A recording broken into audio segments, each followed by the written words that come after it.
As a reseller, today I want to talk to you about how I leveled up my business and how you can do the same to yours.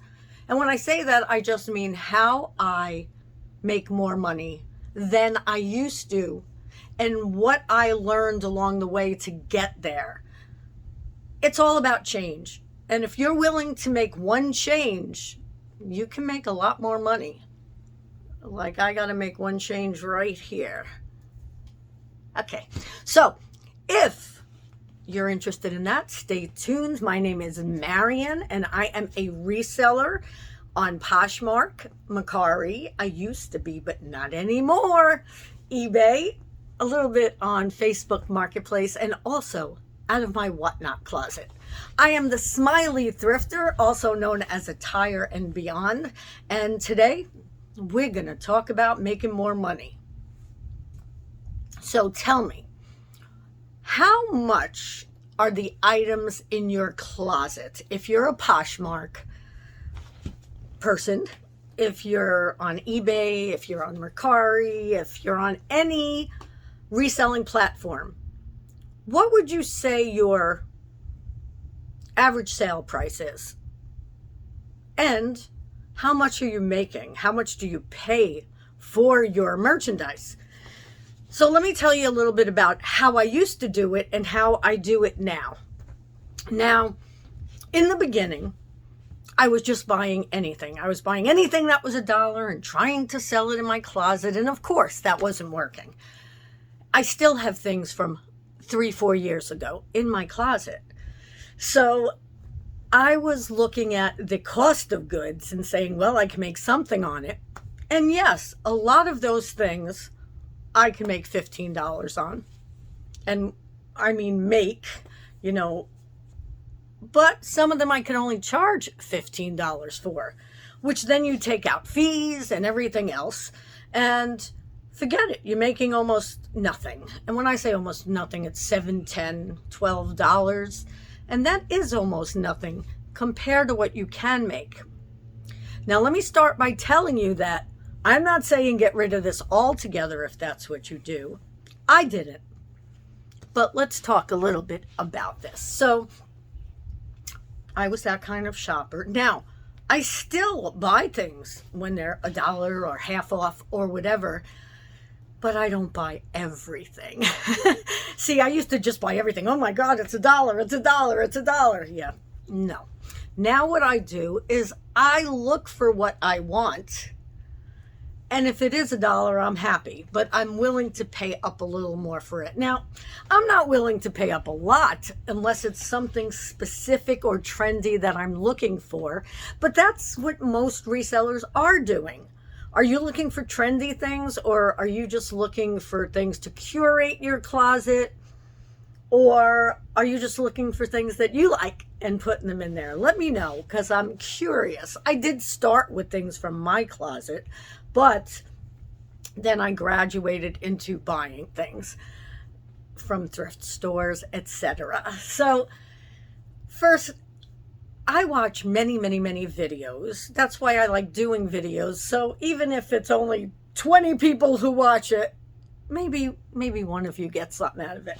So I've watched many videos and I've listened to a lot of podcasts, and I learned from other people, not my idea, that once you start buying higher priced items, and when I say higher priced items, I mean once you start buying higher priced items that are either trending now or that people are looking for, you're not going to make as much money.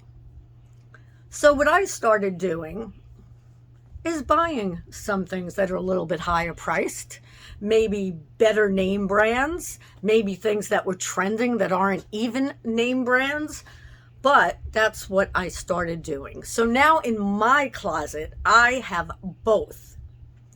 But I only have both because I had my retail store and I have so much product.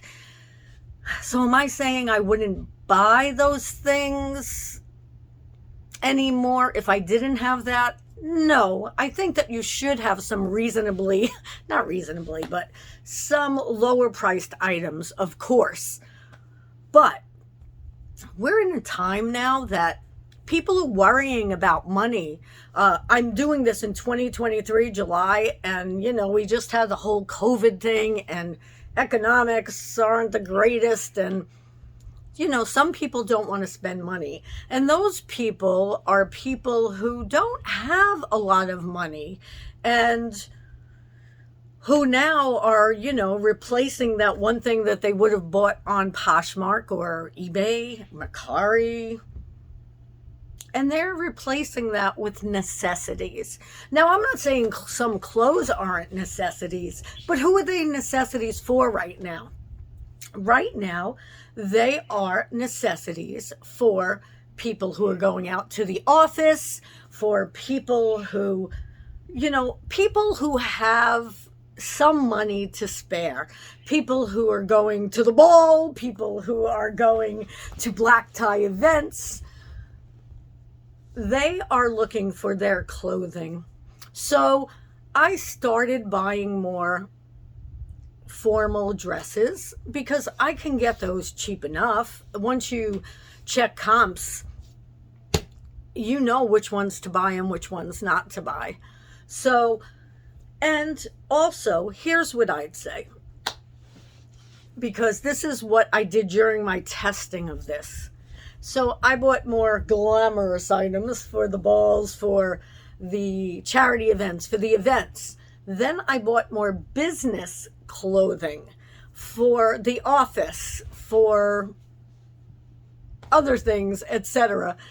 And that's how I started with the clothing. So if you're purchasing clothing, think about who right now is buying things and maybe who can't or doesn't want to. And usually those are the lower priced items, because those are the people who before were able to afford them and maybe now they're not. So maybe shy away from that for a little bit. Keep everything that's in your closet, but with the money you make on that, put it into something a little more expensive if you're going to get the cost, if you're going to put the cost as a price that will make you money. You want your average sales price to be a certain amount of money eventually. Nothing under something. Like mine, when I was doing the testing, was nothing under $15 to source. I still have things in my closet. But now when I source things, I don't source anything under $15 unless I get it free or it's 50 cents.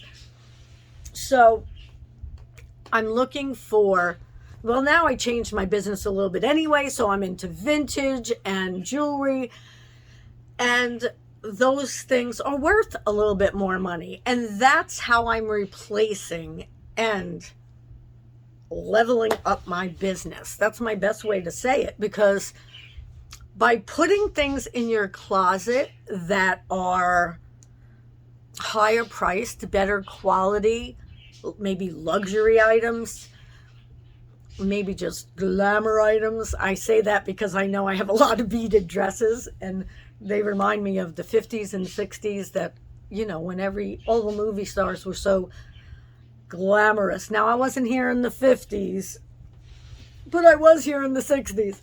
But yeah, so that's why I say glamour. But anyway, if you level up a little bit in your spending, let's say you buy something for $10. Maybe you're not even at $5 yet, but let's say $10 you buy it for. Then you have to ask yourself, okay, what is it worth me getting for this? Remember, you had to source it. You have to take pictures. You have to put it online. You have to send offers. How much is your time worth for that? And then how much do you want to make after that? Remember, you're going to have to pay a commission. You're going to have to pay taxes. So take that all into consideration and then price it. So let's say you're okay with only making $20 on it, right? Make sure that you don't just get it if it's only worth $30 online. It has to be worth 50 or 60 so that everything else gets paid and you get a nice little profit. For the littler items, that's difficult because, and when I say littler, I don't mean littler, the lower priced items, sometimes that's difficult because I'll buy things like yesterday I bought jewelry, right? And I bought these for $1, but I might only make $10 on them. And after taxes, only $8, not taxes, after my Poshmark closet, $8 on them. And somebody might offer $8, but I just have those things in there just to have some things for people to buy who want to and still can buy those kind of things. But for the most part, everything that I'm sourcing now in clothing and in vintage, for the most part, is going to make me over $15. Some of them are going to make me $40, some of them $80, and some just $15. But at least I have something where I say, okay, excuse me, not going to make me $15. That I can charge $15 for, because there are, like I said, there are still people who are going to want certain things. People are buying gifts. People are buying things for their office. People are buying things for their kids, so that they still have to buy. So just figure out what people need right now and study the trends. Study. Watch people online. Just know that everybody's opinion is just that. Like, even me, it's my opinion. It's what's working for me. Now, I've heard it works for other people too. Of course, the people who are making more money and who are YouTubers and, they know what to do. I know I'm a YouTuber, but I'm working my way up. I've been doing this 3 to 4 years, so I'm finally in the know. It takes a while, but you can get it right away. I'm 59, so maybe it takes me a little longer. My Lyme disease sometimes plays with my memory, but no, that's no excuse. I don't know why I didn't learn this quicker. Maybe because the people that I was watching then, and I love them all on YouTube, they were starting. They were only reselling, less time than I am now. So I was learning from them and it was fantastic. So I guess when they got to where I am now, I started saying, oh, I should do that too. Oh, so I'm giving this to you early in case you're new. Just with 1 or 2 things, maybe this month, try it. Buy something that is worth more. Like if you normally buy, I don't know, Miss Me jeans, then maybe go out and buy a pair of Good American if you can get it for a reasonable price. Or there are so many things, just see which make more money, which I shouldn't even say just make more money, which ones in closets and stores online are bringing in a good profit. Now, you won't know if it's bringing in a good profit for the other people, but if you could find that for $5 and it sells for $60, even if you could bring $10, if you know it's something that's going to sell, and you learn this, then try getting that. I challenge you this month to do it. Let me know below if you're going to try it, and if not, that's fine. Share this with someone who you think needs to make a change. And if you like this video, give it a like, and also subscribe and hit that bell, because by doing that, you're supporting me for free. You don't have to pay anything for it, but it's putting me out there so that other people get to see my content. And that's so appreciated to me. Leave a comment, that helps too. And if you got to the end of this video, I'm doing my contest, so I want you to say earrings. That's it. Have a good one. I appreciate you very, very, very much, and I'll see you on the next video.